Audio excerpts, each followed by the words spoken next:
mondiale ce soir, Addis Abeba, la capitale éthiopienne, vient d'accueillir le sommet de l'Union africaine. Le thème central était la mise en place d'une force africaine pour combattre les islamistes au Mali. Cependant, un autre grand dossier figurait au programme des chefs d'État. On espérait la signature ce lundi, ce matin même, en marge du sommet, d'un accord régional entre les dirigeants de l'Afrique australe, ceux de la conférence de la région des Grands Lacs et le secrétaire général de l'ONU Ban Ki-moon pour tenter de s'attaquer aux causes profondes de la rébellion dans l'est de la RDC tout en préservant la paix sur le terrain. Eh bien, la cérémonie de signature de cet accord cadre régional a été reportée. Pourquoi? C'est ce qu'explique l'ambassadeur Boubacar Diarra, le chef du bureau de l'Union africaine à Bujumbura et représentant spécial de l'organisation pour la région des Grands Lacs. Je n'ai pas participé personnellement à la réunion qui a décidé de son report, mais d'après toutes les informations que nous avons recueillies, les chefs d'État qui ont reçu le document entre leurs mains auraient souhaité avoir beaucoup plus de temps pour l'étudier dans ses différentes configurations et effectivement venir, après qu'un consensus total se soit dégagé entre eux sur le document, pour effectivement l'adopter. Donc ce n'est pas qu'il y ait un rejet, c'est uniquement qu'ils ont demandé à avoir beaucoup plus de temps pour l'examiner entre eux, faire les consultations qui s'imposent entre eux et effectivement voir dans quelle mesure ils viendraient le signer avec monsieur le secrétaire général des Nations Unies. L'ambassadeur Diarra n'a pas pu préciser la date éventuelle de la signature de cet accord. Les chefs d'État de la SADC et de la CIRGL doivent trouver un modus operandi pour le déploiement d'une brigade d'intervention de plusieurs milliers de soldats dont le mandat serait plus robuste que celui de la mission onusienne, la MONUSCO.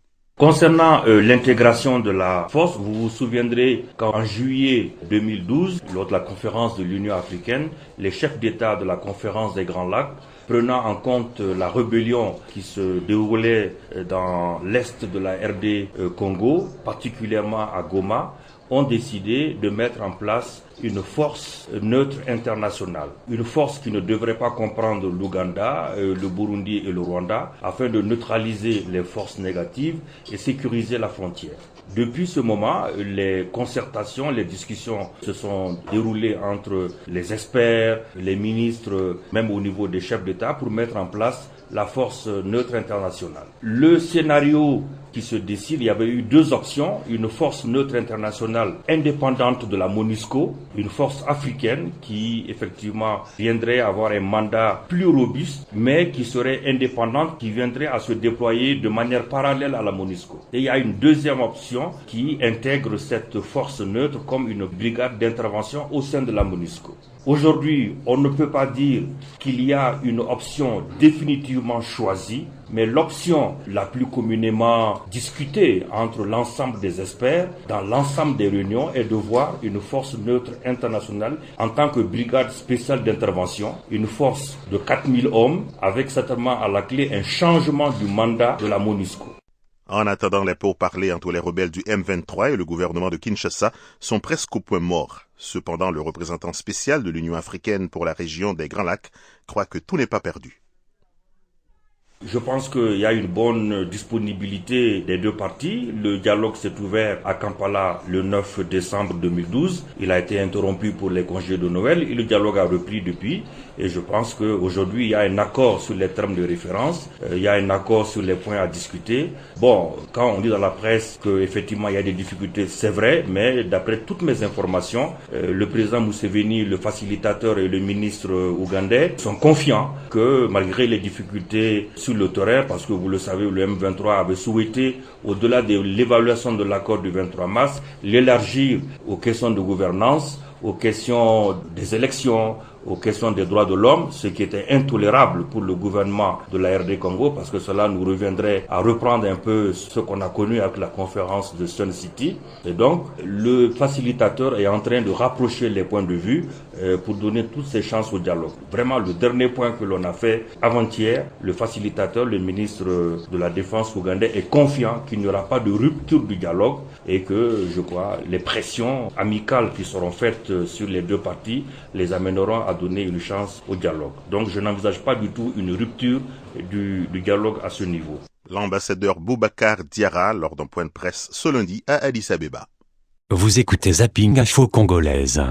Parler de la situation en République démocratique du Congo. 8 présidents africains doivent se rencontrer aujourd'hui à Addis Abeba en marge du sommet de l'Union africaine. Christophe Boisbouvier, vous êtes l'un de nos envoyés spéciaux en Éthiopie. Cette rencontre entre chefs d'État est préparée depuis très longtemps. En effet, Ban Ki-moon est arrivé ici à Addis Abeba avec une feuille de route très précise. L'idée du secrétaire général des Nations Unies, c'est d'adosser à la MONUSCO et à ses 17 000 casques bleus une brigade de 2500 hommes qui aurait un mandat renforcé et qui serait une force d'imposition de la paix. Cette brigade aurait donc l'autorisation d'ouvrir le feu non seulement en état de légitime défense, mais pour neutraliser, si nécessaire, les rebelles du M23 ou d'autres groupes rebelles de l'Est du Congo-Kinshasa.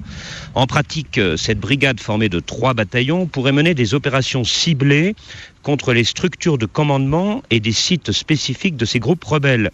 Et pour mener de telles frappes, les casques bleus de cette brigade pourraient bénéficier des renseignements de drones espions chargés de surveiller la frontière Congo-Rwanda. Le secrétaire général adjoint de l'ONU, le français Hervé Latsous, qui est ici à Addis Abeba, aux côtés de Ban Ki-moon, n'aime pas le mot drone. Il préfère parler de caméras volantes embarquées sur des engins sans pilote, des engins loués à des sociétés privées. Pourquoi cette précaution sémantique? Sans doute pour ne pas provoquer de réaction hostile de la part du Rwandais Paul Kagame, qui doit faire partie, qui doit participer à la réunion de ce matin à Addis Abeba, aux côtés du Congolais Joseph Kabila. Et à l'ouverture du sommet des chefs d'État de l'Union africaine hier, donc à Addis Abeba, le président béninois Thomas Boniayi a achevé son mandat d'1 an à la tête de l'organisation. Et c'est le Premier ministre éthiopien Haïlé Mariam Desalegn qui prend sa suite. Christophe, sur le Mali, c'est la continuité. Oui, on l'a bien senti, notamment sur le dossier malien. Hier, dans son discours d'adieu à la tribune de l'Union africaine, Thomas Boniayi, le président béninois, a exprimé sa reconnaissance au président français, François Hollande, pour ce qu'il appelle son leadership, sa vision. Puis le Premier ministre éthiopien, Haïlé Mariam Desalegn, dans son propre discours, a remercié à nouveau la France pour son action au Mali. Autant de saluts, autant de remerciements à l'égard d'une ancienne puissance coloniale qui sont très rares ici, à la tribune de l'Union africaine, et qui ont dû faire grincer des dents chez les chefs d'État africains les plus nationalistes.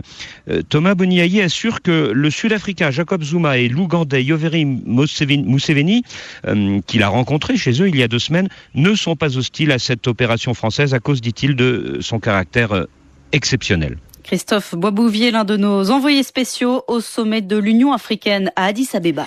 Vous écoutez Zapping Info Congolaise. L'autre crise est aussi au centre des débats, la crise en République démocratique du Congo. Une réunion prévue ce lundi à Addis Abeba sur la situation dans l'est du Congo a été repoussée à une date ultérieure.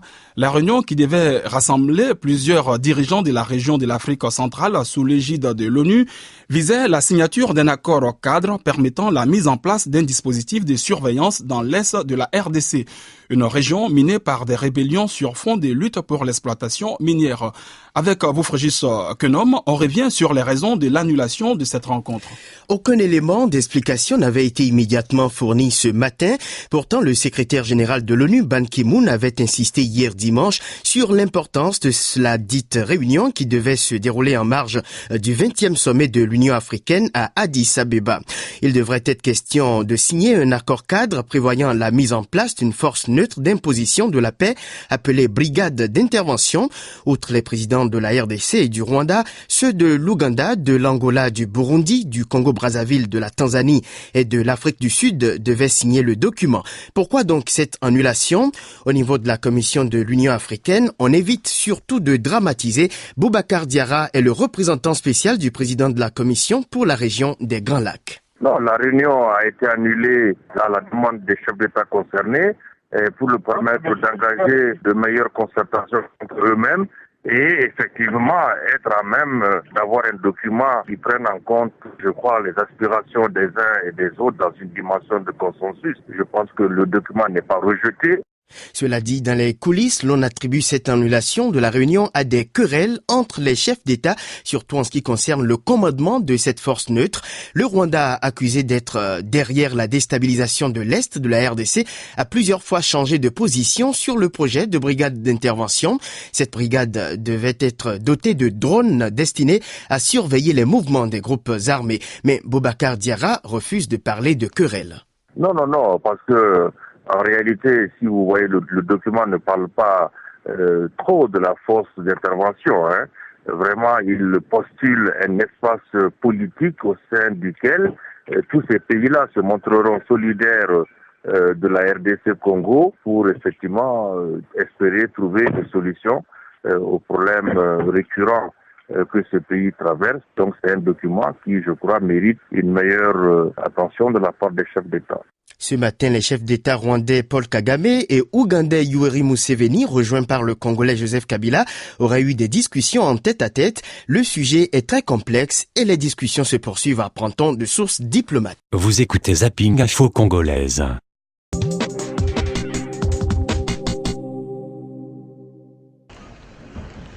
Le règlement de la crise congolaise devra encore attendre. La signature d'un accord cadre censé ramener la paix dans l'est de la RDC était prévue lundi en marge du 20e sommet de l'Union africaine à Addis Abeba. Mais au dernier moment, la rencontre entre les chefs d'État a été annulée. Aucun détail n'a été donné sur les raisons de ce report. Pour le moment, les discussions se poursuivent entre les principaux protagonistes. Le Rwandais Paul Kagame s'entretenait dans la matinée avec ses homologues congolais Joseph Kabila et ougandais Yoweri Museveni en marge du sommet. Depuis le mois de mai, la rébellion congolaise du M23 sème le trouble dans l'est de la RDC. Kigali et Kampala sont accusés par l'ONU de soutenir le mouvement rebelle, ce que démentent les deux pays intéressés. L'accord cadre pour la paix et la sécurité avait comme objectif de trouver une issue à la crise.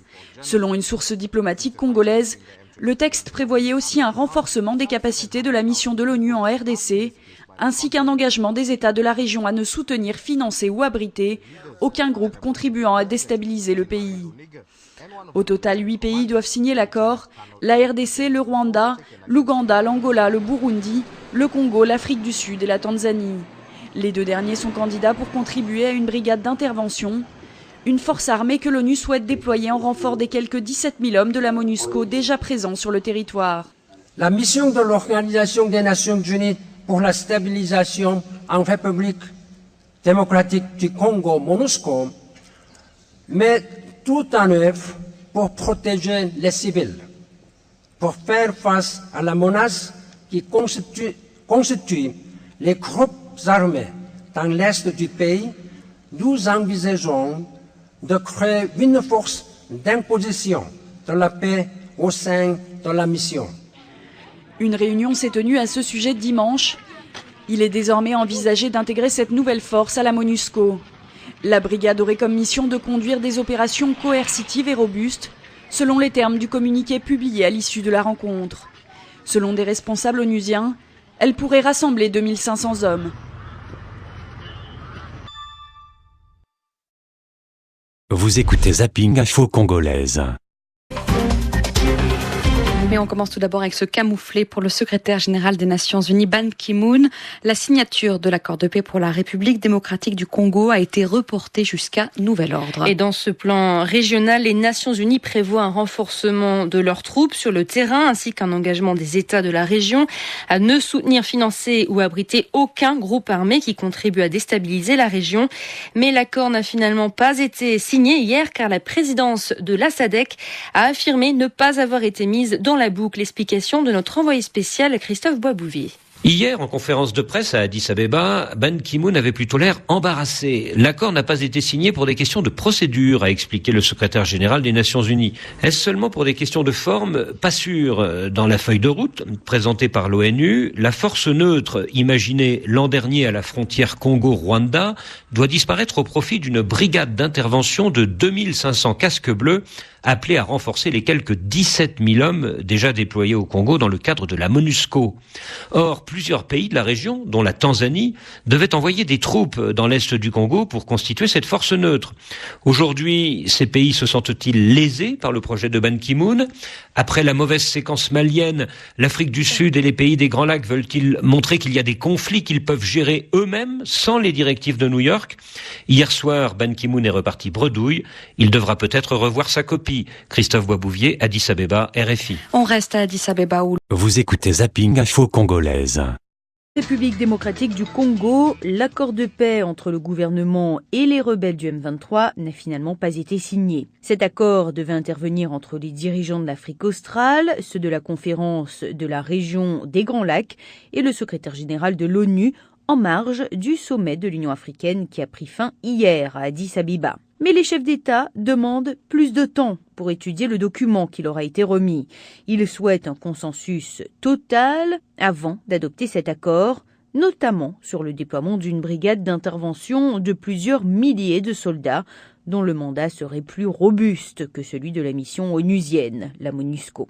Écoutons l'ambassadeur Boubacar Diarra, le chef du bureau de l'Union africaine à Bujumbura et représentant spécial de l'Organisation pour la région des Grands Lacs. Concernant l'intégration de la force, vous vous souviendrez qu'en juillet 2012, lors de la conférence de l'Union africaine, les chefs d'État de la conférence des Grands Lacs, prenant en compte la rébellion qui se déroulait dans l'est de la RD Congo, particulièrement à Goma, ont décidé de mettre en place une force neutre internationale. Une force qui ne devrait pas comprendre l'Ouganda, le Burundi et le Rwanda, afin de neutraliser les forces négatives et sécuriser la frontière. Depuis ce moment, les concertations, les discussions se sont déroulées entre les experts, les ministres, même au niveau des chefs d'État, pour mettre en place la force neutre internationale. Il y avait eu deux options, une force neutre internationale indépendante de la MONUSCO, une force africaine qui effectivement viendrait avoir un mandat plus robuste, mais qui serait indépendante, qui viendrait à se déployer de manière parallèle à la MONUSCO. Et il y a une deuxième option qui intègre cette force neutre comme une brigade d'intervention au sein de la MONUSCO. Aujourd'hui, on ne peut pas dire qu'il y a une option définitivement choisie, mais l'option la plus communément discutée entre l'ensemble des experts dans l'ensemble des réunions est de voir une force neutre internationale en tant que brigade spéciale d'intervention, une force de 4000 hommes avec certainement à la clé un changement du mandat de la MONUSCO. L'ambassadeur Boubacar Diarra lors d'un point presse hier à Addis Abeba. En attendant, les pourparlers entre les rebelles du M23 et le gouvernement de Kinshasa sont presque au point mort et aucune date de signature de cet accord n'a été annoncée. Nous restons en RDC, dans l'Est, à Goma. Révolte contre l'état des routes. Les exploitants d'autobus et de camions ont suspendu leur service et de nombreux automobilistes ont refusé de s'acquitter des péages hier. Le point avec Jean-Roger Billon.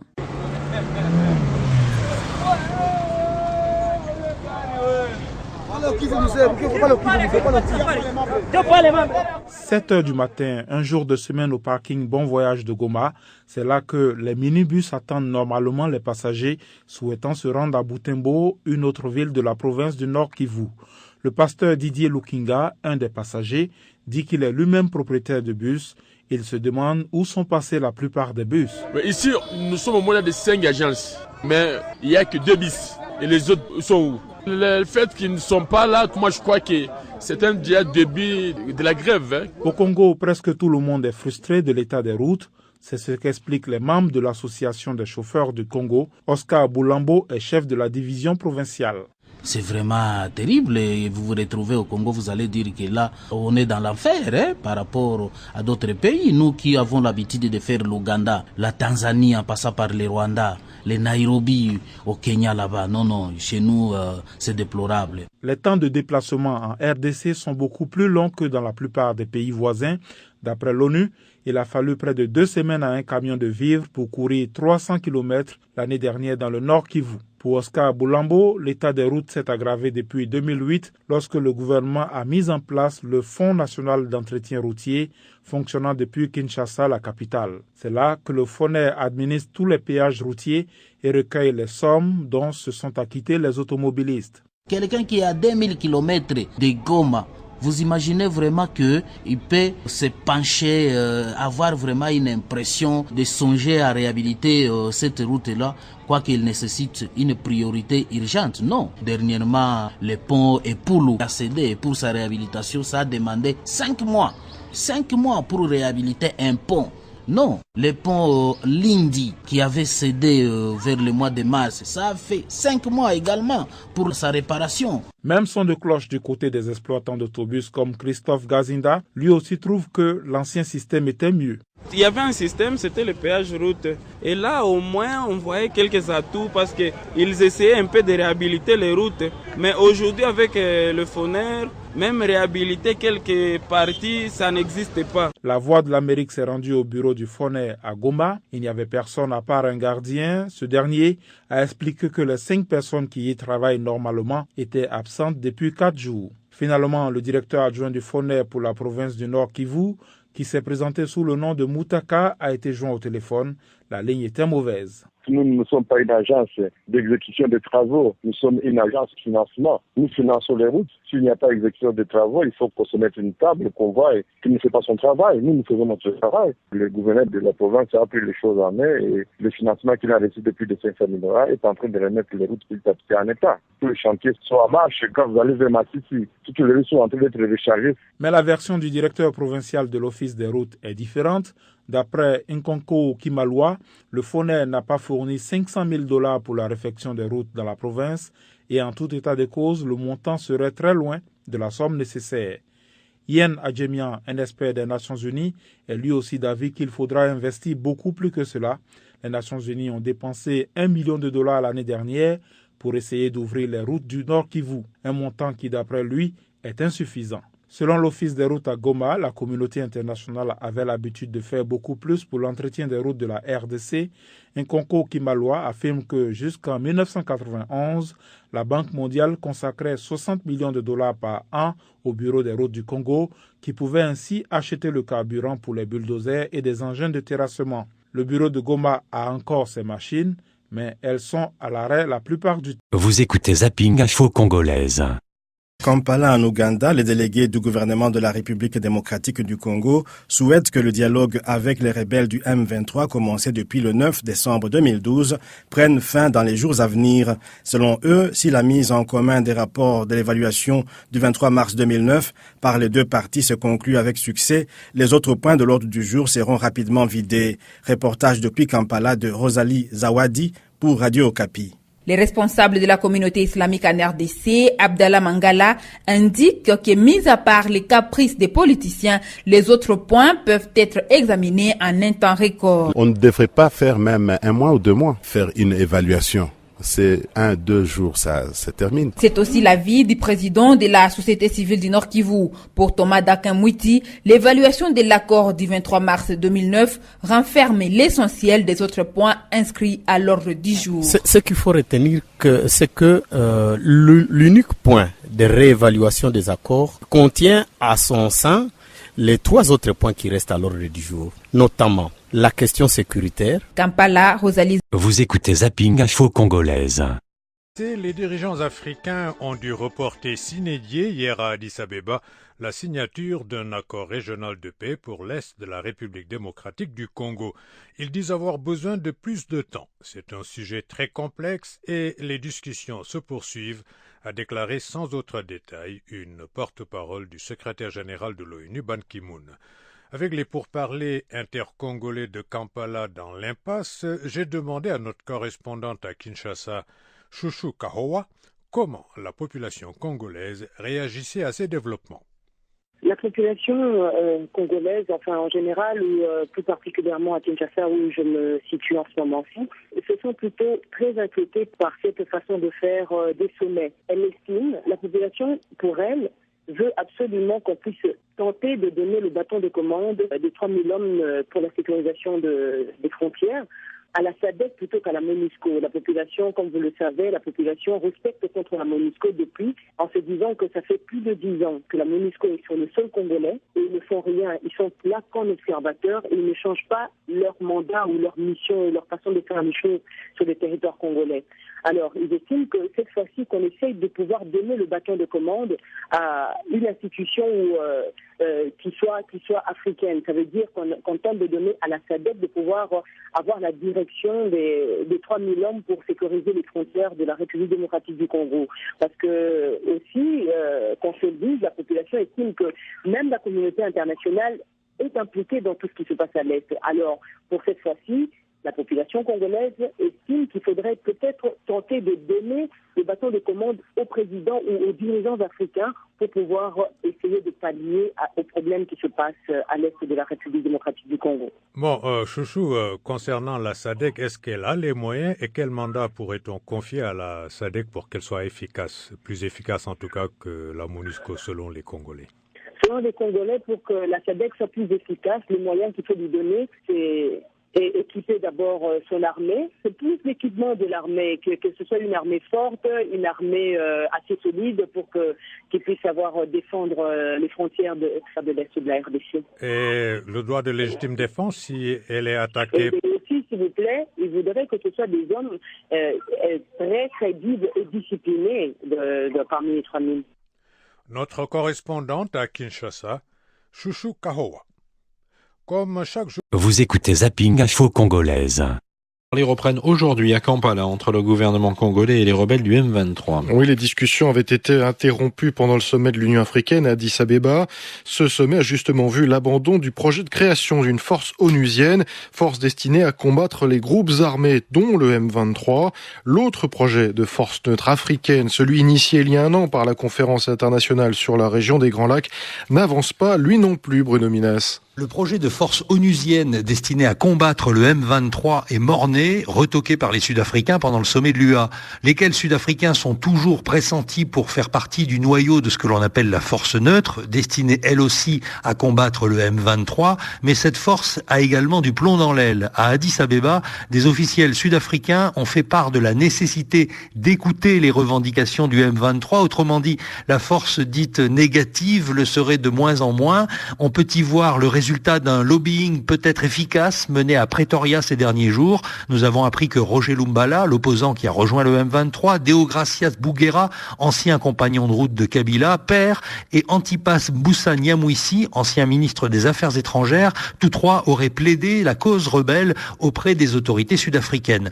Pour le moment, Kinshasa ne s'inquiète pas. Je ne crois pas que l'Afrique du Sud va jouer à ça avec nous, dit un proche du dossier. Bruno Minas, Kinshasa, RFI. Le Congo, où plusieurs centaines de Centrafricains ont fui suite à des pillages perpétrés par des rebelles.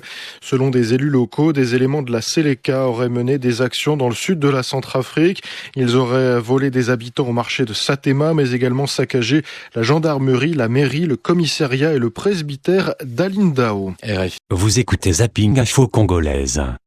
RDC à Lubumbashi, dans le Katanga, l'ONG Justicia accuse des éléments de la garde républicaine d'implication dans l'assassinat de la nièce de Jean Ngoy Sendwe, secrétaire de l'équipe du tout-puissant Mazembe, dans la nuit du 12 au 13 janvier au quartier Ewabora. Selon un communiqué de Justicia, le capitaine Ngiteo aurait ordonné à des éléments de la garde républicaine de tirer à bout portant sur les personnes qui se trouvaient dans un véhicule que Jean Sendwe tentait de démarrer. La nièce de ce dernier a succombé sur place, indique le communiqué, alors que sa femme et une de ses filles ont été grièvement blessées. Au moment de la sortie de son communiqué, Justicia apprenait qu'une enquête était en cours. J'ai joint le président de l'ONG, maître Timothée Nbouya. La première preuve, c'est les membres de la famille de la victime qui nous ont contactés et la garde républicaine elle-même n'a pas nié les faits, donc c'est une évidence. Nous avons appris d'ailleurs quand notre communiqué est sorti que des enquêtes sont en cours et donc pour nous c'est déjà une chose que le commandant de la garde républicaine reconnaisse les événements et qu'il dise qu'il est disposé à pouvoir apporter un concours pour que les enquêtes soient menées à bonne fin. Pour nous c'est déjà une preuve éloquente importante. La nièce de Jean Ngoy a succombé sur place de suite de ses blessures et dans votre communiqué, vous dites que son épouse, donc l'épouse de Jean Ngoy, et une de ses filles ont été grièvement blessées. Où en est leur état de santé aujourd'hui? Ça va quand même mieux à mieux parce que vous savez que la polyclinique Don Bosco est l'un des complexes hospitaliers les mieux équipés de la province Ciba de la ville. Les soins intensifs que ces deux personnes ont suivis font qu'aujourd'hui, ces personnes soient en train de prendre de plus en plus pour elles. Mais elles sont encore à l'hôpital? Oui, tout à fait. Vous citez le nom du capitaine Ngiteo. Est-ce que vous confirmez ce nom? Est-ce que vous avez des preuves suffisantes? En effet, le capitaine Ngiteo est le commandant de la compagnie qui était dans les quartiers de Mona. Et donc, c'est sur ces ordres que ces éléments ont pu tirer sur la famille de Jean Sendoué. Et là-dessus, il n'y a plus rien à démontrer. Cela est corroboré par plusieurs sources. Vous citez un certain major et un militaire qui ont empêché, vous dites, selon votre communiqué, d'achever les survivants. De quoi voulez-vous parler? En effet, le capitaine Ngiteo voulait donc achever d'autres membres de la famille, notamment Jean lui-même, sa femme et les autres filles qui étaient à bord du véhicule, qui étaient saines et sauves. Et c'est ce major-là qui est intervenu et qui a dit que cela ne pouvait pas se passer comme ça parce que ces personnes ne représentaient aucun danger pour la sûreté de l'État. Et donc, c'est lui qui est intervenu et qui a empêché à ce que les autres ne soient assassinés. C'est une affaire grave. Est-ce qu'aujourd'hui, l'on peut s'assurer finalement que les autorités vont bien poursuivre les auteurs et les traduire en justice? C'est quand même un peu difficile, un peu complexe, dans la mesure où vous savez que la garde républicaine relève directement du président de la République, donc du chef de l'État lui-même. Et aussi, la garde républicaine, souvent, c'est des personnes qui ont été recommandées en fonction de certaines affinités. Et donc, ces personnes visent d'une certaine protection et qui font qu'elles soient difficilement appréhendables, permettez l'expression. Donc, on peut annoncer qu'une enquête est en cours, mais compte tenu des relations personnelles que peuvent avoir les personnes qui sont impliquées dans ces graves et dramatiques événements, comme vous le soulignez, ces personnes risquent de simplement être couvertes et peut-être même simplement être limitées ailleurs pour aller travailler dans la même unité ailleurs. Nous avons lancé la sonnette d'alarme pour demander à toutes les autorités de s'impliquer de sorte à ce que les instigateurs de cet ignoble assassinat soient déférés devant les instances judiciaires et que ces personnes soient donc châtiées de manière exemplaire. Le président de Justicia, Maître Timothée Mbouya, a été joint à Lubumbashi.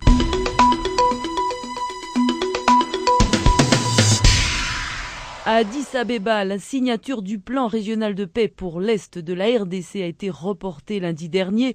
Le secrétaire général des Nations Unies, Ban Ki-moon, expliquait lors d'une conférence de presse le 28 janvier que cela était dû à des questions de procédure.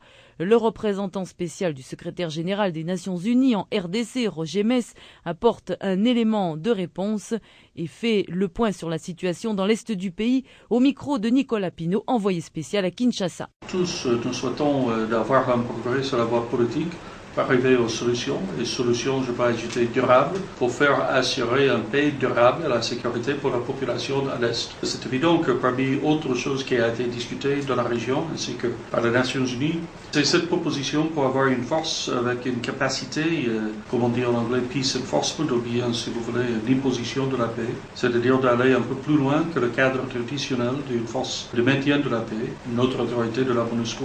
À mon avis, ça peut aider beaucoup la capacité de la MONUSCO, pas certainement pour achever une victoire militaire comme telle, mais beaucoup plus pour avoir cette capacité, dans le sens militaire qu'il existe sur le terrain, pour mieux protéger les civils et aussi favoriser les conditions qui vont permettre aussi un processus politique d'avancer plus rapidement. Bien entendu, il reste encore des questions à préciser concernant la modalité, les pratiques pour la mise en réalisation de cette force qui a été proposée initialement par les membres États de la CIRGL. Mais selon vous, est-ce qu'il faudrait plus de troupes onusiennes au Congo? À mon avis, ce n'est pas une question de nombre de troupes comme telles. C'est beaucoup plus une question de préciser bien la tâche et la mandat de la MONUSCO.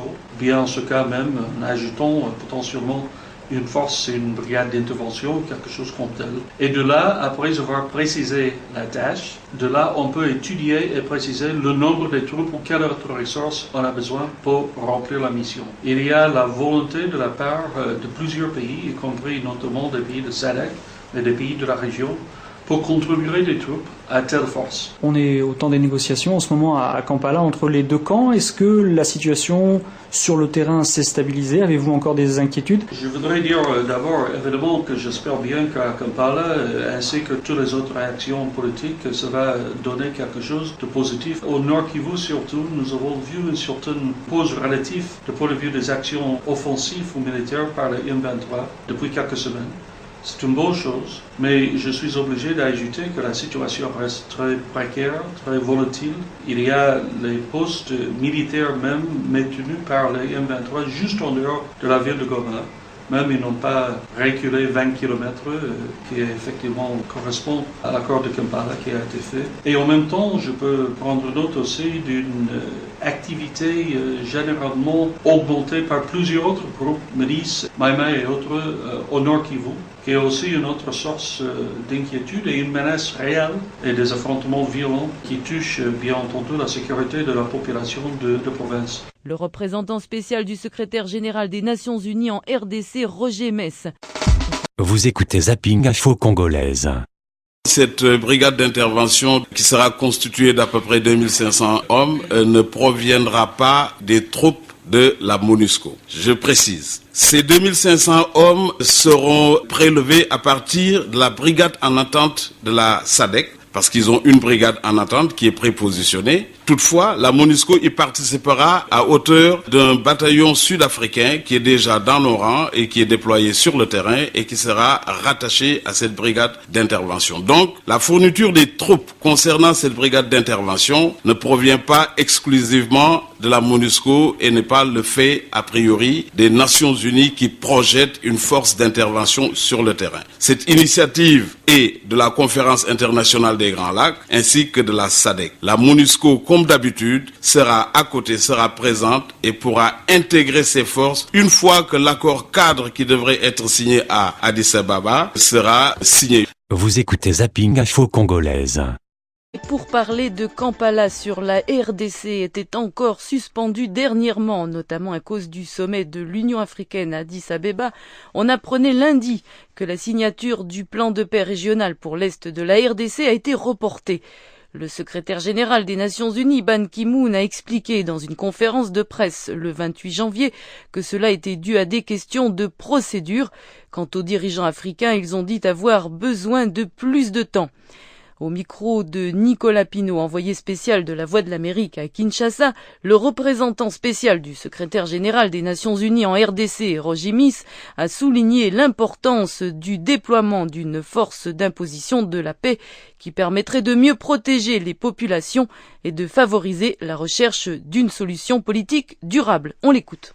Parmi autres choses qui a été discutée dans la région, ainsi que par les Nations Unies, c'est cette proposition pour avoir une force avec une capacité, comme on dit en anglais, peace enforcement, ou bien, si vous voulez, l'imposition de la paix, c'est-à-dire d'aller un peu plus loin que le cadre traditionnel d'une force de maintien de la paix, une autre autorité de la MONUSCO. À mon avis, ça peut aider beaucoup la capacité de la MONUSCO, pas certainement pour achever une victoire militaire comme telle, mais beaucoup plus pour avoir cette capacité dans le sens militaire qui existe sur le terrain, pour mieux protéger les civils et aussi favoriser les conditions qui va permettre aussi à un processus politique d'avancer plus rapidement. Bien entendu, il reste encore des questions à préciser concernant la modalité, les pratiques pour la mise en réalisation de cette force qui a été proposée initialement par les membres États de la CIRGL.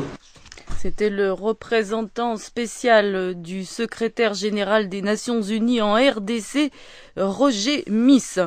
Pendant ce temps, dans l'est de la RDC, en ce mois de janvier, au moins 28 femmes ont été violées par les FDLR dans 7 villages de groupement Tama à Itala, au sud du territoire de Lubero, selon la société civile disant que les rebelles rwandais pillent les récoltes des paysans. Les femmes retrouvées dans leurs champs sont simplement violées, tandis que les hommes sont tabassés et obligés de servir comme porteurs des vivres ou récoltes volées par les rebelles des FDLR, indique un communiqué de la coordination provinciale de la société civile du Nord Kivu, qui se dit donc très préoccupé par cette situation. On écoute son porte-parole Omar Kavota. Dans 7 villages environ, c'est-à-dire deux villages situés respectivement dans les groupements Tama et Itala, dans les chefferies de Bamate et Ratangi au sud-ouest du territoire de Lubero, le FDLR se livre à cœur joie à la récolte de vivres des paysans et à l'occasion, il se livre à des actes de viol où il tabasse des personnes, des hommes rencontrés dans leur champ. Et c'est tous les jours entre 9h locales et 18h. Seulement ce mois de janvier, il y a au-delà de 28 femmes qui ont été violées, ce mois seulement de janvier.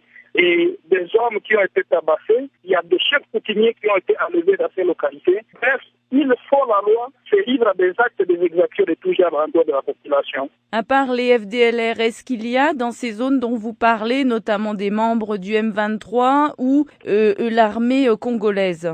Il n'y a pas des éléments de l'armée congolaise, c'est pourquoi d'ailleurs le M23 institue son administration de ce côté. Il y a plutôt d'autres groupes comme Maï Maï qui sont également signalés loin dans cette contrée. Mais comme vous savez, il y a aussi des groupes qui ne disent pas leur nom.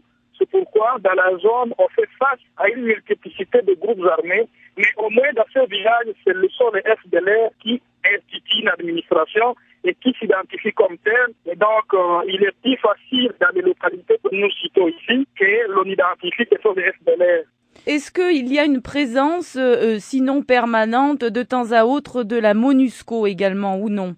Il n'y a pas la présence de la MONUSCO. La MONUSCO est peu loin sur la route, tandis que ces localités, ce sont des localités situées à quelques kilomètres de la route. Ce sont des villages qui sont un peu loin de la route, mais nous savons que la MONUSCO est au courant de cet activisme et nous nous étonnons de voir que le FRDC, c'est-à-dire l'armée régulière, et la MONUSCO, personne n'envisage jusqu'ici des opérations visant à les démanteler et à les déloger de ces localités parce qu'ils ont remplacé le pouvoir public ici et c'est inadmissible dans une république où la loi, où le pouvoir s'exerce. Vous savez qu'il y a un blocage un peu plus ou moins à Kampala dans les discussions, blocage dans l'envoi de cette nouvelle force, renforcement éventuellement de la MONUSCO. Qu'est-ce que vous pensez de tout cela ? Nous avons été plutôt déçus de voir que les chefs d'État africains se sont abstenus de signer les plans de sortie, les plans de position de la paix tels que proposés par le secrétaire général des Nations Unies. Mais nous considérons qu'il y a encore à faire parce que les souffrances ont été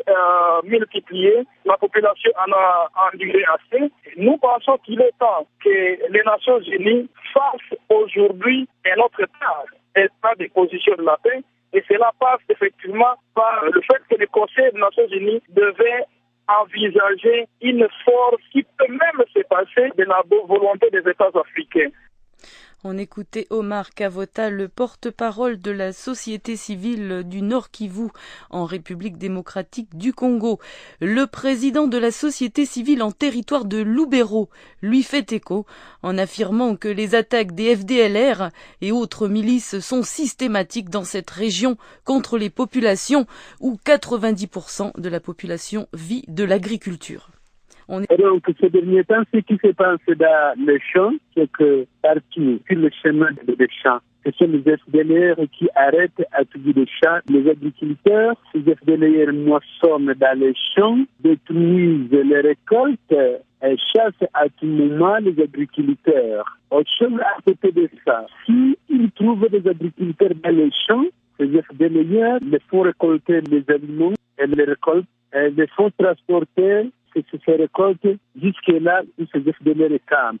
Chose grave, à tout moment, ils sont en train de violer les femmes, ils torturent les hommes, et malheureusement, ces FDLR sont à connivence avec des troupes qui sont organisées, qui sont forgées partout par les troupes de M23, parce que ces M23, ils ont forgé partout dans toutes les localités des jeunes qui sont venus de chez eux pour venir troubler la population du territoire de Lubero. Est-ce que vous avez vous-même rencontré des victimes de ces groupes armés? Il y a quelques ce jour, nous sommes en train de recenser à notre office beaucoup de victimes. Et je vous informe qu'à l'heure qu'il est, je suis avec une de ces victimes, un jeune homme qui a été tabassé, il revenait de ce champ. Il y a des dames, nous sommes en train de les recevoir à notre bureau qui a été victime de situations de violence sexuelle. Je suis d'abord avec l'homme parce que la dame, comme il se prépare ici chez nous, la dame a plutôt été momentanément avec l'homme qui a été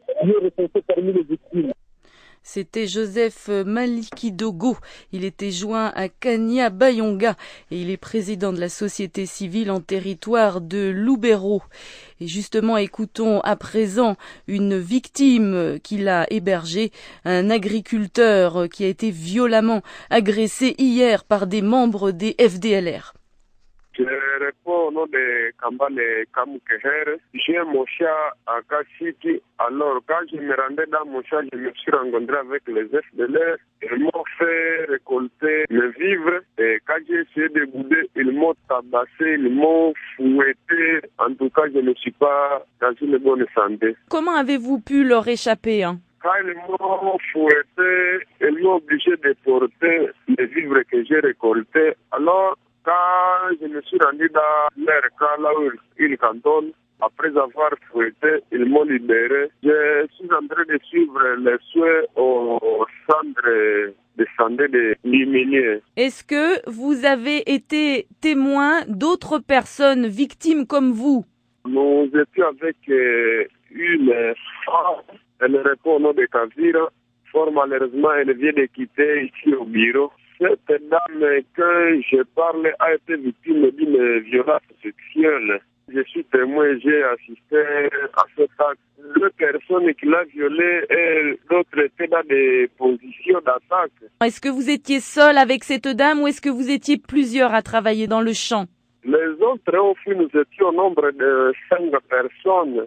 Ce que nous plairons vraiment, nous regrettons fort notre gouvernement congolais. Nous ne sommes pas les Congolais dans des milieux où nous sommes. Alors, on manque si le gouvernement est en train de nous suivre ou si nous sommes de laisser. Vous vous sentez abandonné? Oui, nous nous sentons abandonnés par notre gouvernement. Alors, nous, aussi, la communauté internationale et aussi, savent ce qui se passe ici. Vraiment, on est comme des orphelins. C'était donc le témoignage d'une victime des rebelles en territoire de Lubero, Kumbale Kamujere. Il était joint à Kania Bayonga, en RDC. Vous écoutez Zapping Info Congolaise. Le dialogue a encore du mal à reprendre à Kampala entre Kinshasa et le M23. Cette fois, rebelles et gouvernement ne sont pas d'accord sur la méthode proposée par la médiation ougandaise. Sur le fond, on retrouve toujours le même clivage entre d'un côté le groupe armé qui veut aborder tous les sujets politiques et de l'autre le gouvernement qui lui essaie d'éviter de s'engager dans ce débat. Précision avec Bruno Minas. La médiation ougandaise a proposé de s'organiser en 2 commissions pour continuer la négociation, 2 commissions mixtes qui travailleraient simultanément avec chacune un nombre égal de représentants du M23 et de Kinshasa. L'une travaillerait sur les questions sécuritaires, l'autre sur la politique, le social, l'économie. Mais Kinshasa ne l'entend pas du tout de cette oreille. Une telle mise en œuvre équivaut à organiser un débat sur la politique globale de la RDC. On se souvient que le gouvernement de Kinshasa a souvent dit qu'il n'a pas l'intention de refaire le Congo à Kampala. Le gouvernement aurait voulu se contenter d'un échange d'argumentaires écrits. Voilà donc le facilitateur contraint de chercher un consensus sur la méthode. Cette affaire risque encore de prendre du temps. La date d'aujourd'hui, 31 janvier, avait été fixée comme date de clôture de ce dialogue. Il est certain que cela va se prolonger au-delà. Bruno Minas, Kinshasa, RFI. Le M23 qui a également sorti un rapport pour contrer les accusations lancées mi-septembre par Human Rights Watch. L'organisation avait dénoncé des crimes de guerre à grande échelle, des exécutions sommaires, des viols et enrôlements de forces présumés imputés au M23. Les rebelles répondent et accusent l'ONG de ne pas avoir évalué ses sources ni recoupé ses informations. Ils accusent aussi Human Rights Watch d'avoir acheté des témoignages de femmes vulnérables à cause de la pauvreté. Vous écoutez Zapping Info Congolaise. République démocratique du Congo, l'ONG Médecins sans frontières se dit extrêmement alarmée par la situation désastreuse dans laquelle se trouvent les populations civiles au Katanga, victimes des activités des groupes armés dans cette partie du territoire congolais. Terrifiés, les civils prennent refuge dans la brousse, dans les conditions les plus primitives en pleine saison des pluies. Le docteur Thomas Mollet, médecin coordonnateur de MSF Hollande pour le Katanga, nous en dit davantage. Surtout dans le nord du Katanga, il y a quelques mois, nous avons observé une intensification des tensions entre les forces gouvernementales et les milices Maï-Maï. Et ces tensions se sont exacerbées depuis à peu près 2 semaines. Quel a été l'impact sur les populations civiles ? Alors les populations civiles ont beaucoup fui leur propre village pour se cacher en brousse. Et ça a été observé dans plusieurs endroits du Katanga. Ce qui fait qu'on a des villages complètement vides et les gens vivent dans la brousse, ce qui est très dangereux pour eux, surtout à l'époque de la saison des pluies où le paludisme et les maladies respiratoires font énormément de dégâts dans ces populations déjà très fragiles. MSF a constaté en fait que les villages dans les environs de la route allant de Chamouana à Dubi étaient vides. Ces villages-là sont vides depuis plus longtemps. Depuis début octobre, il y a eu un afflux massif de réfugiés de Chamouana vers Doubié, puis plus loin vers le lac Mouéro, qui est un grand lac qui borde le Katanga. Il y a eu un mouvement de retour un peu timide dans les semaines qui ont suivi, mais maintenant nous assistons dans toute la région de Chamouana à des villages complètement vides sur une centaine de kilomètres autour de là où nous sommes. Nombre de personnes sont séropositifs et en fait ces personnes ne peuvent pas accéder aux traitements antirétroviraux. Il n'y a pas que les personnes séropositives, il y a aussi de la tuberculose ici et ces patients-là, comme les séropositifs, ont besoin de prendre leur traitement de façon très régulière. Donc une partie de ces personnes-là vient nous consulter car nous supportons aussi des centres de santé dans certains villages. Et tous n'ont pas fermé, même si une bonne partie a beaucoup de problèmes d'approvisionnement. Nous avons donné un stock de réserve à ces patients, mais si la situation ne se normalise pas très vite, ces patients-là ne pourront plus prendre leur traitement et donc leur pronostic vital sera vite engagé. J'aimerais continuer à faire passer le message d'MSF dans la région. Nous appelons vraiment toutes les forces gouvernementales et les milices Maï-Maï ou tous les belligérants, quels qu'ils soient, à respecter pleinement l'intégrité physique et morale de ces populations civiles qui sont déjà terriblement affectées par la maladie et par les épidémies. Le docteur Thomas Mollet, médecin coordonnateur de MSF Hollande pour le Katanga, il était joint en République démocratique du Congo. Vous écoutez Zapping Info Congolaise. La République démocratique du Congo, où la situation sécuritaire au Katanga, région minière du Sud-Est, inquiète les Nations Unies. Des milliers de personnes ont été déplacées suite à la recrudescence de l'activité de 2 milices Maï-Maï, les Maï-Maï Guédéon et le groupe séparatiste de Kata-Katanga. Le lieutenant-colonel Félix Prosper Bass est porte-parole militaire de la mission de l'Organisation des Nations Unies en République démocratique du Congo. Il était au micro de Maud Julien. Dans le groupe, il y avait 2 tendances. Une qui était favorable à l'intégration, et l'autre qui est opposée. Et c'est ainsi que même des combats ont opposé ces 2 groupes dissidents. Ils ont commencé à accroître leurs activités dans la zone de Bitoaba et un peu dans toute la région de Manono et de Pueto.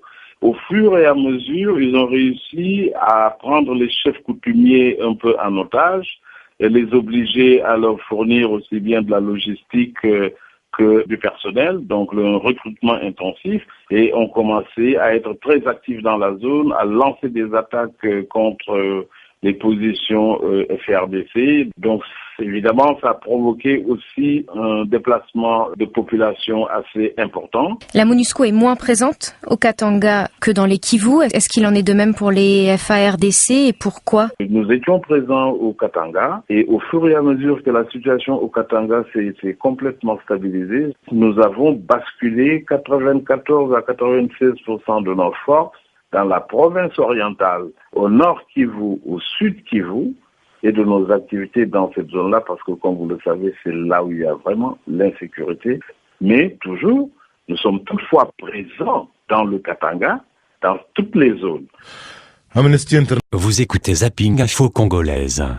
Élément de la force d'intervention qui doit être déployée dans l'est de la RDC ne proviendront pas des troupes de la mission des Nations Unies en RDC, a indiqué hier à Kinshasa le porte-parole militaire de la MONUSCO, le colonel Félix Basse. Cette force sera constituée de 2500 hommes, dont certains proviendront de la brigade en attente de la communauté de développement de l'Afrique australe, qui est déjà prépositionné.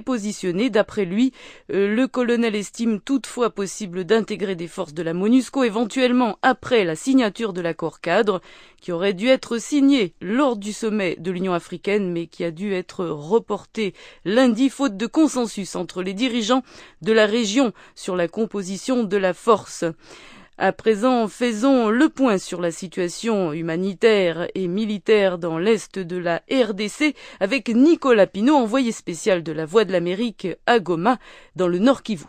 Ce camp de Munganga 3 continue de s'étendre. On voit des extensions car les familles continuent de fuir les violences provoquées notamment par le M23 mais aussi par d'autres groupes armés selon leurs déclarations. Sur place, on peut voir des familles s'entasser dans une hutte. J'ai pu rencontrer jusqu'à 180 personnes qui s'entassent. Évidemment, les rations qui sont distribuées par les organisations internationales ne sont pas suffisantes face à cet afflux de personnes déplacées. Mais le Haut-Commissariat aux réfugiés a également donné les nouveaux chiffres. On compte près d'1 million de personnes déplacées pour le seul Nord Kivu et le HCR qui dispose de 31 camps dans le Nord Kivu. Et on se souvient que la crise dans l'Est, si on ajoute le Sud Kivu, plus de 2 millions de personnes sont actuellement déplacées. Certaines sont dans des camps, d'autres sont parties s'installer dans des familles ou ont été accueillies par des voisins. Mais on voit que cette crise n'est pas seulement une crise des armes, mais c'est aussi une crise des Congolais qui malheureusement subissent un nouveau drame humanitaire. Alors que les deux parties continuent de discuter à Kampala, ici sur le terrain, les positions du M23 sont en tout cas contestées, notamment par les autorités de la ville de Goma. Il faut savoir que le M23 n'est pas au-delà de la limite des 20 km qui avait été établie lors de l'accord qui avait permis le retrait de Goma. C'était en décembre dernier. Le M23 se trouve actuellement jusqu'à Kanyaruchinya. Kanyaruchinya, ce n'est qu'à 7 km de la ville de Goma. Alors une information qui a été recueillie par la Voix de l'Amérique, une information exclusive de sources proches du dossier. On apprend que dans le cadre du futur déploiement de cette force interrégionale qui doit se déployer à la frontière entre les deux pays pour neutraliser les groupes armés, on apprend que des discussions très avancées ont lieu en ce moment concernant l'utilisation de drones. Pour le moment, ce seraient des drones de surveillance qui pourraient survoler la forêt congolaise dans l'est du Congo. Une réunion a même eu lieu hier avec notamment deux spécialistes, un américain et canadien. La question est prise très au sérieux, notamment par les rebelles eux-mêmes qui craignent cette présence de drones. Et cela pourrait peut-être pousser les rebelles à de plus grandes concessions lors des négociations de Kampala. À retenir donc cette information de la Voix de l'Amérique, des discussions très avancées au sein de la MONUSCO sur le déploiement de drones qui permettraient la surveillance des groupes armés dans la forêt congolaise. Nicolas Pinault, Goma, pour la Voix de l'Amérique. Voilà, c'était donc Nicolas Pinault, envoyé spécial de la Voix de l'Amérique. Il nous parlait donc de Goma, dans le Nord Kivu. En attendant, la société civile, en effet, de l'Est de la RDC continue de s'essouffler et alerter les autorités et la communauté internationale pour que cesse la souffrance des populations victimes des groupes armés. Le gouvernement de Kinshasa et les rebelles du M23 sont censés être en pourparlers à Kampala depuis le 9 décembre, soit près de 2 mois. Les interruptions s'accumulent et aucun signe positif n'est sorti de ces négociations jusqu'ici. Thierry Vircoulon, directeur de projet pour l'Afrique centrale à International Crisis Group, revient sur le report de la signature de l'accord d'une force d'intervention dans l'est de la RDC. Avant de parler de Kampala, on l'écoute. On voulait à Addis Abeba trouver un accord, pas seulement sur ce sujet, mais aussi signer un texte un peu global sur les problèmes dans l'est du Congo. Ça ne s'est pas fait. Et en ce qui concerne la force neutre, je crois qu'il y a un débat assez simple en fait entre la SADC qui doit fournir les troupes de cette force neutre et qui veut en assurer le commandement et les Nations Unies qui sont prêts à financer cette force neutre à partir du moment où elle intègre la MONUSCO. Donc c'est un peu un débat sur le thème qui paye commande. Et les Nations Unies, je crois, à partir du moment où ils étaient prêts à payer, à financer cette force neutre, voulaient aussi en avoir le commandement. Et je pense que c'est ce qui a coincé au niveau de la SADC. Alors, pourquoi la SADC finalement? Est-ce que c'est parce que la région des Grands Lacs serait, pas suffisamment neutre dans cette crise régionale? Non, c'est tout simplement parce que la CIRGL, qui est l'organisation, la conférence internationale de la région des Grands Lacs, et qui est en fait à l'origine de l'idée de la force neutre en juillet de l'année dernière, est incapable de mettre sur le terrain cette force neutre elle-même. Donc, n'ayant pas de capacité de déployer ses militaires, elle s'est retournée, ou en tout cas son président actuel, le président Museveni, s'est retourné vers la SADC lors d'un sommet de l'année dernière et a demandé à la SADC de la remplacer en quelque sorte dans cette mission. Et qu'est-ce qui se passe à Kampala? Ça fait près de 2 mois que les discussions ont débuté avec plusieurs suspensions. Vous-même, est-ce que vous en savez un petit peu plus sur ces négociations qui devraient se dérouler à Kampala? Ce sont un peu des non-négociations. Ça a commencé au début du mois de décembre. Les négociateurs ont mis 1 mois pour se mettre d'accord sur le code de conduite et c'est seulement au mois de janvier de cette année qu'ils sont commencés à rentrer dans le vif du sujet, donc dans les sujets contentieux. Mais le mois de décembre tout entier a été consacré à des questions de forme. Mais je crois qu'en fait ça témoigne surtout du fait que de part et d'autre, personne n'attend grand-chose de ces négociations. C'est une façon de gagner du temps comme une autre, d'autant plus que les négociateurs sont correctement payés, si je puis dire, donc ça arrange un peu tout le monde. Alors, à ce propos, de nombreuses voix s'élèvent depuis très longtemps, voire même plusieurs années, sur les questions économiques. On parle de guerre économique dans l'Est de la RDC. Est-ce que ce type de négociation serait à même de mettre ce genre de questions réellement sur la table? Non, je crois que ce type de négociation va permettre de discuter des sujets, mais certainement pas de les résoudre, puisque pour les résoudre, il faut passer par la contrainte. Et c'est pour ça que la CIRGL voulait déployer une force neutre. À partir du moment où cette idée semble reculer et peut-être demain sera mise de côté ou tout simplement abandonnée, on va continuer à tourner en rond. Alors c'était Thierry Vircoulon d'International Crisis Group. Il était joint à Nairobi au Kenya. Vous écoutez Zapping Info Congolaise. Les négociations pour ramener la paix dans le Nord Kivu sont toujours en panne à Kampala. Une autre province du Congo, Kinshasa, est à son tour touchée par les violences entre groupes armés. Oui, une partie du Nord Katanga plus particulièrement. Les populations là-bas sont obligées de fuir ces accrochages de plus en plus fréquents, Bruno Minas. Une partie du Nord Katanga vers les rives du lac Tanganyika souffre de l'activité de 2 groupes armés, les Kata Katanga qui se veulent sécessionnistes et les Mai Mai Gédéon qui n'ont pas de cause à défendre sinon celle du pillage. D'ailleurs, la motivation du réveil de ces 2 groupes armés serait surtout pécuniaire, selon le porte-parole militaire de la Force des Nations Unies, la MONUSCO, le colonel Félix Bass. Les Mai Mai Gédéon et les Kata Katanga ont commencé à répandre leur influence pour contrôler d'abord les sites miniers, parce qu'il faut aussi voir qu'il y a des implications économiques en premier surtout. Ces dernières semaines, les miliciens auraient subi des pertes face à l'armée régulière. La population, elle, est obligée de se déplacer, notamment dans la région de Pweto. Côté Nations Unies, on regrette que les moyens soient limités. Le colonel Bass. Il faut reconnaître humblement qu'il n'y a pas une présence forte. Mais nous sommes là à côté des FARDC, nous continuons à les appuyer, nous continuons à leur fournir toute l'assistance dont ils ont besoin pour mettre un terme aux activités de Kata Katanga et de Gédéon. Médecins sans frontières a dû évacuer une partie de son personnel de la localité de Chamouana. L'ONG dénonce le fait que des miliciens empêchent la population de fuir les combats. Bruno Minas, Kinshasa, RFI. Vous écoutez Zapping Info Congolaise. On commence par la République démocratique du Congo où le mouvement du 23 mars, le M23, a rejeté dans un contre-rapport le rapport d'experts de l'ONU publié fin 2012 l'accusant de graves exactions comme étant partial et non professionnel. Ces experts ne sont jamais rendus sur le terrain et utilisent des témoignages de personnes peu crédibles, explique Stanislas Bakele, un des dirigeants politiques du M23. Leur rapport contient des éléments incompatibles et incohérents, a-t-il ajouté. Stanislas Bakele est joint par Mam Kambel Touré.